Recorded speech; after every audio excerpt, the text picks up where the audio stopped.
Der er 12 millioner svin i Danmark. 12 millioner svin. Det er så alligevel 2 svin per mand, MKQ. Og det vil sige, langt de fleste af dem bliver kun 5-6 måneder gamle, så på årsbasis er der faktisk en 25-30 millioner svin i Danmark.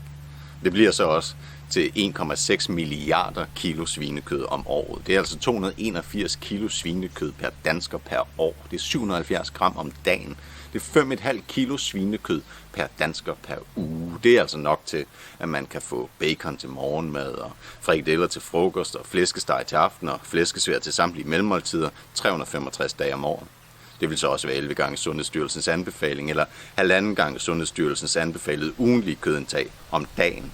Men nu er Danmark selvfølgelig heller ikke noget sundhedsland. Danmark er et landbrugsland, ikke? Og en rigtig dansker er ikke en sundhedsapostel, en rigtig dansker er en landbrugsapostel. En rigtig dansker priser sig bare lykkelig for alt den gratis medicin, man får ind via sine fødevarer. En rigtig dansker ved, at det bedste værn mod multiresistente MRSA-bakterier og så videre er at blive pumpet fuld med antibiotika fra morgen til aften gennem den daglige kost. En rigtig dansker lytter ikke til sundhedsmyndigheder, men lytter til sig selv og sin egen indre sunde fornuft, og så smider en rigtig dansker ellers tørklædet, der giver ministeren hånd og tager et forklæde på og går ud i køkkenet for at stege sig nogle flere frikadeller. Men en rigtig dansker ved så selvfølgelig godt, at den daglige kost må ikke blive for ensidig. En rigtig dansker ved, at det er vigtigt at huske at spise varieret. Man skal huske at veksle mellem flæskesteg og ribbensteg, mellem koteletter i fad og koteletter uden fad, mellem skinkesnitsel og jægersnitsel, stegt flæsk og mørbrødbøffer, bacon og skinke, hamburg og nakkekam, krebinetter og karbonader, frikadeller og helstegt pattegris. Man skal huske at veksle mellem almindelige medister og julemedister, mellem grisehaler og svineører. Man skal hele svinepyramiden igennem, og jo vist, der skal samtidig spises brød til, og der skal i hvert fald drikkes nogle øl ved siden af. Det er jo også, selvom både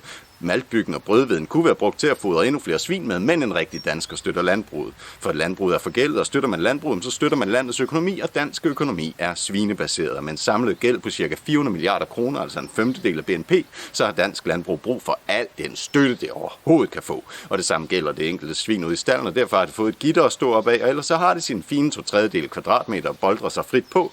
Et areal, der svarer nogenlunde præcis til det, der fremkommer, hvis man lægger en gris på siden og tegner en streg rundt om den. For et dansk svin er nemlig meget arealeffektivt og pladsbesparende, og dermed også meget klima- og miljøvenligt. Og en rigtig dansker støtter naturligvis klimaindsatsen, der bakker op om både Paris-aftaler og vandmiljøplaner, og især de arealeffektive danske svin, ligesom en rigtig dansker er stor tilhænger af den dejlige danske gylde, som kaster så smukt et gyldent skær over landskaberne og søerne og de indre farvande og danner så dejlig en baggrundsaroma i det danske samfund generelt. En rigtig dansker bliver født med krølle på halen og bliver halekuperet i en ung alder uden bedøvelse. En rigtig dansker holder fast i sig selv og stemmer svinsk livet igennem. En rigtig dansker går ud med støvlerne på for at hente en ny nakkekam i fryseren og kæmper med kniv og gaffel for sin kultur og falder ved flæskesværet. Der er 12 millioner svin i Danmark, eller 18 millioner, hvis man tæller os alle sammen med.